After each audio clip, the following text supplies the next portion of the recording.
Now, interestingly enough, following that, in June 11 of '08, there was a collection agreement.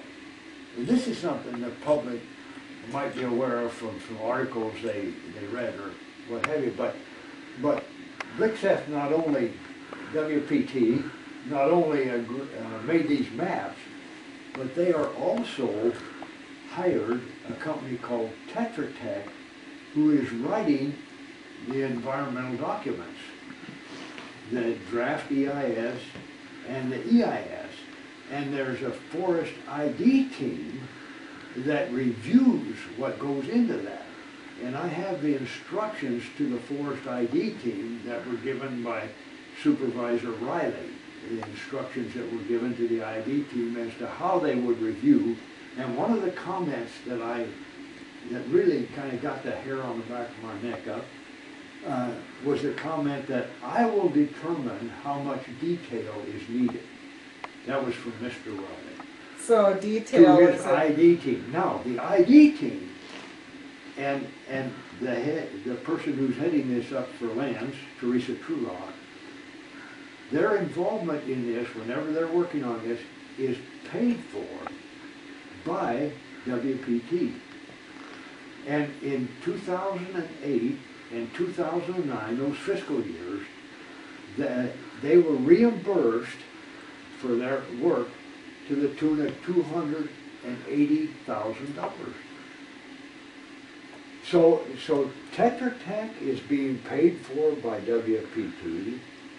The Forest Service involvement in this is being paid for by WPT, and we're the public, we are to believe that this is not a done deal. when they invest that much money into making this exchange happen, they're planning on it going through, is what you're saying with all the money involved. I'm saying that there was virtually a guarantee from our Washington office elected officials that this would go through. The Forest Service, I was never up there, so I can't tell you, but the Forest Service could not initiate something involving these millions of dollars on its own. When you got millions of bucks involved, the politicians are there. And well, I can't make that connection, I can't verify that, but it only makes common sense. And you saw some of the stuff you guys dug up on who had contributed what to various people. And there's so many ways to hide contributions to campaigns that it's not funny. But let's go on with the timeline. On the timeline, is there connection there with Tim Blixeth, and he's been a lot of court cases involving recently with Credit Suisse, in which he had taken a loan out from. And Credit Suisse, we've found, is Mike Crapo's #1 campaign contributor. Yeah, see, Kathy, that's where the Friends of the Spruce Ranger District and their research of documents and what have you has been invaluable in this effort to make what looks like connections. You know, yeah. What looks like connections. Now, you can't say that, come right out and say, well, you know, this is the connection to this or that. But you can draw your own conclusions, and that's what you're saying. Yeah, because we've repeatedly asked Mike Crapo how he stands on the Upper Lochsa, and we continue to get the same answer. I'm sure as a lot of the public has. They just get a generic letter that just says that they're waiting for the process to go through. Yeah. When the position he's in, he could say, the public does not want this land exchange, and stop it. Yeah. Sure, and you would think you would, but anyway, there was that, and this collection agreement, you know, that was acquired under the Freedom of Information Act. I have that collection agreement.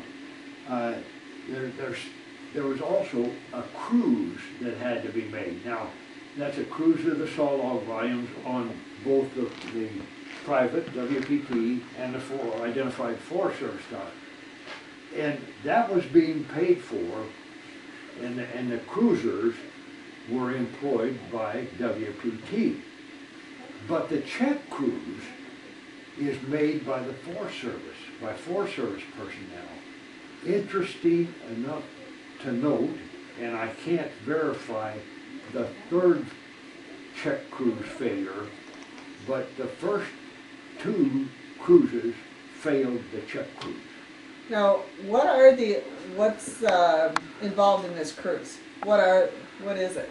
You go out and you perform a cruise of the sawlog volume, to whatever dimensions were determined in the cruise plan. In other words, if they say diameter at breast height will be 6 inches or greater, you know, to be of tree size. Yeah, tree size. Okay. And then you measure the diameter and you measure the height of the tree, and you have a plot size, and you have a basal area factor. I'm not a cruiser, but I have helped with cruises that determines how big this diameter circle will be from where you establish the plot. And then you write down that plot information, and you go on certain distance, certain direction to another area. You just put on a map what you're going to do, and then you do it. You don't go a certain, say, well, we're going to cruise this and we're going to cruise that. You have a predetermined area you go to. So then the check cruiser comes along, you have the plot mark, and he sees how valid your measurements are. And when you failed twice, your measurements aren't really that great. And I told one person, I said, well, when it comes to the blues, if you wait very long, the trees will have grown. So your check cruise is going to fail. That's kind of, that's just kind of in a joking way, but they failed the check cruise. I know twice, and I've heard through confidential sources 3 times. And remember what we said earlier, that so value for value, the value is value not for there. value, dollar for dollar, which is why there isn't enough land up there. There isn't enough standing timber In the upper Locksaw lands. For the original 28,000 acres that they asked for. And so they reduced those acres to say, okay, maybe 18,000 acres. Yeah. And then we'll purchase the land up here because the public has raised such heck on some of these lands that they were dropped. Well, the Forest Service said right from the very beginning, their projected was that they would need about 18,000 acres. And that they added up to 28,000 acres, 28,212 acres, and knowing that they would not need anywhere near that amount of acreage. But yet they told the public that's the acreage they started with, even though they knew right from the start it was nowhere near that amount of acreage. Well, see, you can make it sound like a win-win in that case. So it's a way to basically, I see it as deceiving the public, saying, well, we reduced it to 18,000 acres in the public's eye, when that was their original target, was the 18,000 acres, or 20,000. Sure, you can twist that in a number of ways, however you want to. One is that they knew there wasn't enough standing sawlog volume in the upper Locksaw to exchange for the 28,000 plus acres down here. Right. They knew that, but they wanted to cruise enough, and then consider, hey, Mary Minerva McCroskey State Park, or consider things north of Beauville in the Anadromous Fisheries, or south of Little Boulder Campground in the Anadromous Fisheries. These areas were pointed out, said, boy, we got to drop that. Or consider what Fish and Game inputs caused them.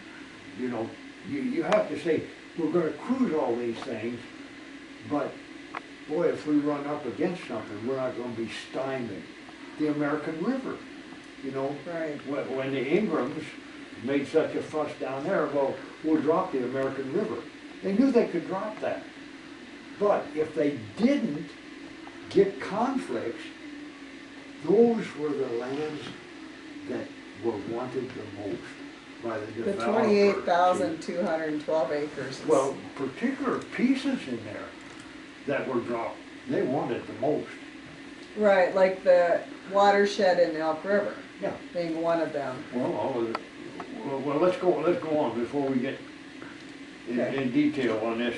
So they had their collection agreement, and I have their collection agreement. That's where I acquired that $28,000 or $280,000 that were Forest Correct. Service reimbursed, and that was in June of 2008 that the collection agreement was made. In April, I have to go back because in April of 2008, then Supervisor Riley informs the district of exchange, and that letter that I read, portions of the letter, was in reference to Riley's visiting the Palouse district and telling the employees what was going to happen. Okay, then in June, again, of 2008, there was a statement of work. And that's a third-party NEPA contract, and that's what I already talked about, where the Forest Service and WPT have agreed to pursue a land exchange. They already agreed. Public, no knowledge yet. 2008. And that's after they already signed a memorandum of Yes. understanding Yes, in February of 2008. Yes. Now, So they went all these months with no knowledge to the public whatsoever. and all these documents, all this agreement, and money being spent in exchange. Then you get to July of 2008, and that was the cruise plan. They began cruising in July of 2008. So you're putting a lot of investment on the ground in pursuit of this. Now, in September of 2008, they made a feasibility analysis. Now, doesn't that sound like something the public should have been involved with? The public should have known all Hey, about this right we from got the this start. proposal. This is a proposal that we have. Now we're making a feasibility analysis after you've already agreed to all of this stuff? A feasibility analysis? Anyway, I noted that it was recommended by Supervisor Riley on September the 15th, 08, but it wasn't approved by the regional office until September 22nd of 2008. But one day later, there was an agreement to initiate. What? Agreement to initiate? My God, you've already had a cruise, you've already exchanged and expended money, and now you're going to have an agreement to initiate this exchange? And that was signed, incidentally, that was signed prior to the approval of the feasibility analysis by the regional office. You see, So then, everything is snowballing, and it's becoming, now we've got to make sure we got all the legal bases covered. Did you do a feasibility analysis? Oh my gosh, we do it. Well, then that has to be followed by an agreement to initiate. Oh yeah, next day, we agreed to initiate. You see? And then, so the feasibility analysis should have been the very first thing done.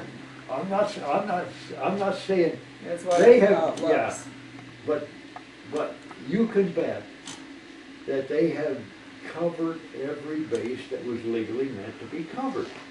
Yes. And it's the same in the previous exchanges that we talked about. The Beaver Cedar exchange was an EIS. They didn't have to do that on the McGarry-Johnson exchange on the Palouse district because it was an environmental assessment report instead of an EIS. Right.